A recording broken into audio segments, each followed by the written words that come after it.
The voice in your head is keeping you where you are. It's keeping you stuck. It's telling you can't do it. It's not available. Things aren't possible. And that's what's stopping you every day. That's what's stopping you from achieving your goals, your dreams, and making you feel sad every day because you're not getting where you want to be, making you feel small, unconfident. And today is a day you're going to stop that voice because you are not the voice in your head. So let's go. My name's Joe Noya. I'm here to inspire you every single day to be the best version of yourself. And today we're talking about the voice in your head. The voice in your head is always there. It's always chattering away. And for me, the voice in your head is something that we have to observe. We have to be very mindful of it because it can impact everything. It can impact when we want to do something, when we want to put ourselves outside our comfort zone. And we all know that growth comes outside your comfort zone. But what we do is we go, do you know what? I feel excited. I feel like I want to go and, be brilliant in the world. Just go out there and be my best version of myself.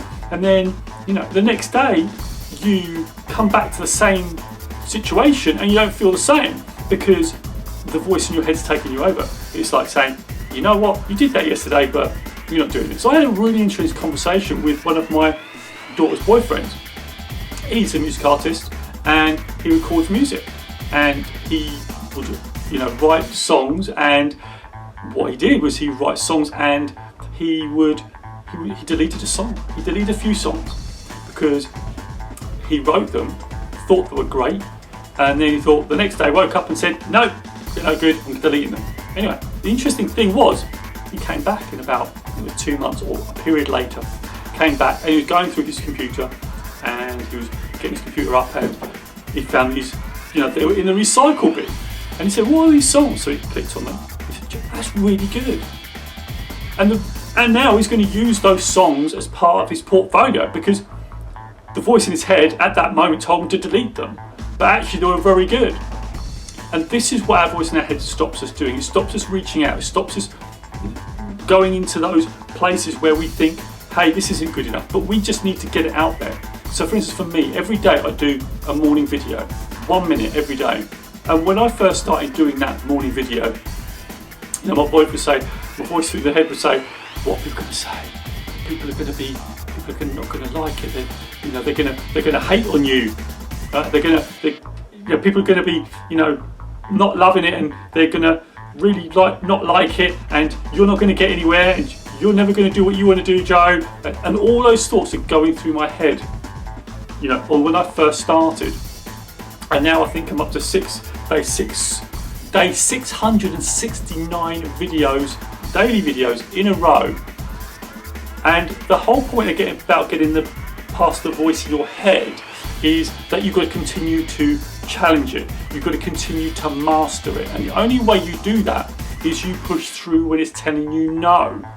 When it's telling you you're not good enough. When it's telling you that you are in control.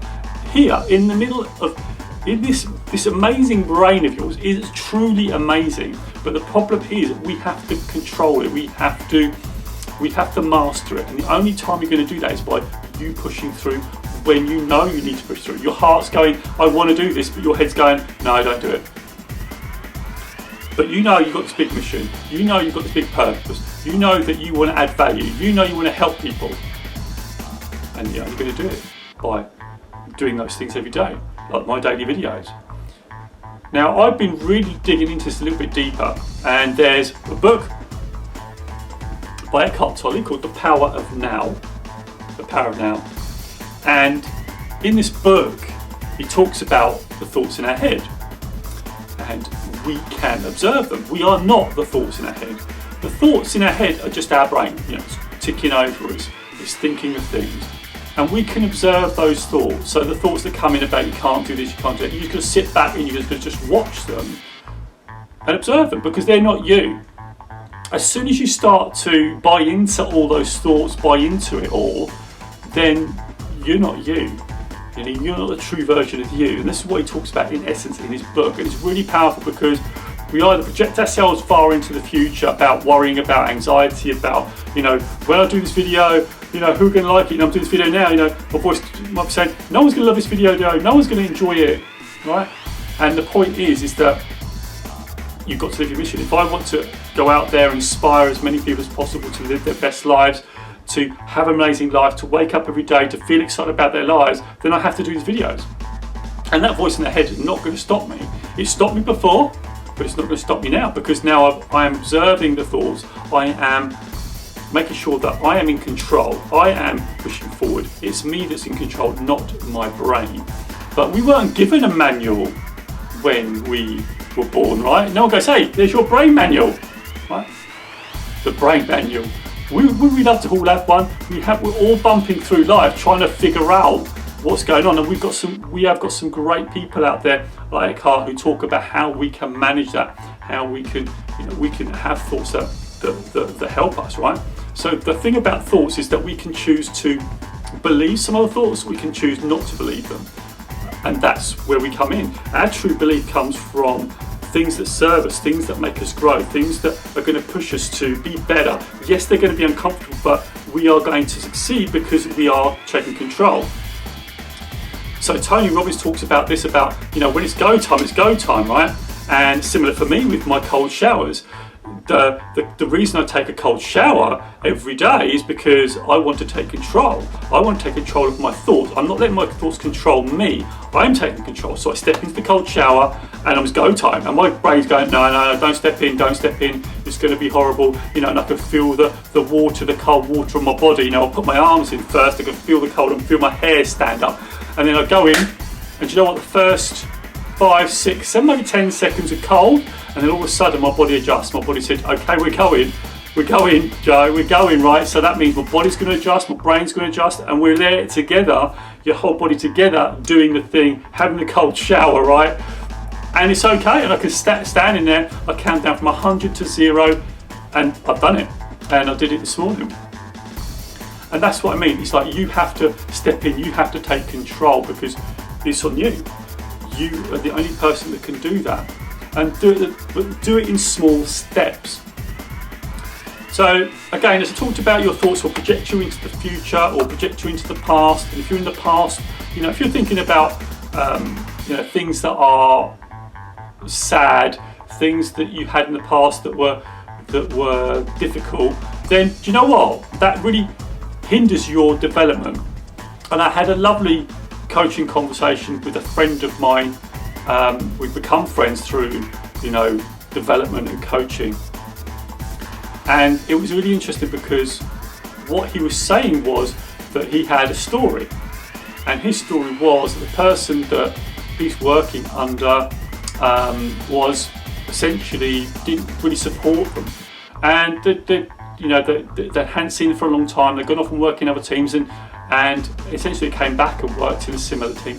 And now they're working under the same manager.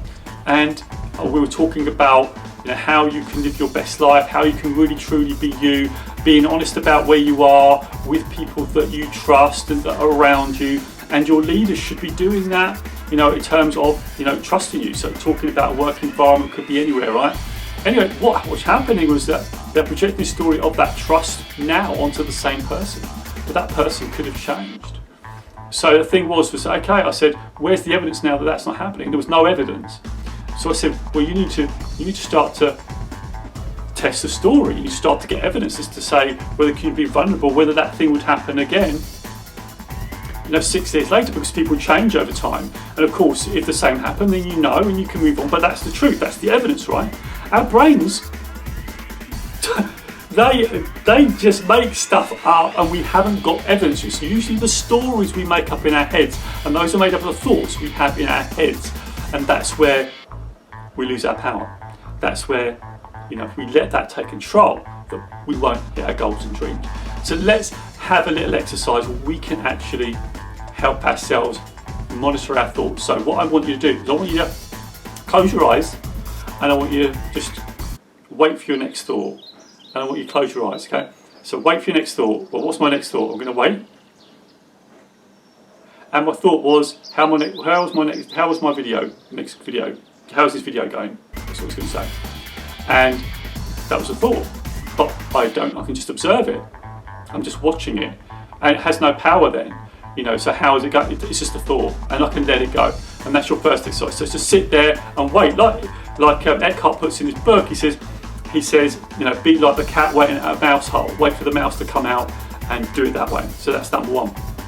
Number two, when you're doing tasks, like everyday tasks, just think of the task. Just really feel like you're washing your hands, or if you're like, even now, when I'm doing a video, how can I really be in the moment? So I'm talking to you, I'm feeling the moment. I can see a video camera with a screen. It's just noticing how you feel at this moment, noticing what you're seeing, but not judging it, not labeling it, and just being there. And that's called your presence. What's your body feel like now? At the moment, I feel excitement. I feel that this is going very well. I feel that even you can feel parts of your body. So if I sense that now, I can sense my head. I can put my attention to my head, or I can put my attention to my heart. And when I do that, I can feel it. And that's where you're present. When you do that, you're present. So practice presence. And then number three, what I want you to do is I want you to record at the end of the day how you felt about what you've done. Do you feel better? And then continue to practice. And I want you to do, because we are taking action. We take action here with Inspiration Nation. You've got to do so. I want you to comment below with Inspiration Nation and tell me if you did that, if you practice that, and how you are going to control your brain and your thoughts and make sure that you follow through on your goals and dreams. I hope you enjoyed that video. I'd love it if you checked out this video right over here. I think you'll really enjoy it. And also don't forget to subscribe. It means a lot to me. So I'll see you there. It's Inspiration Nation. I'll catch you guys later.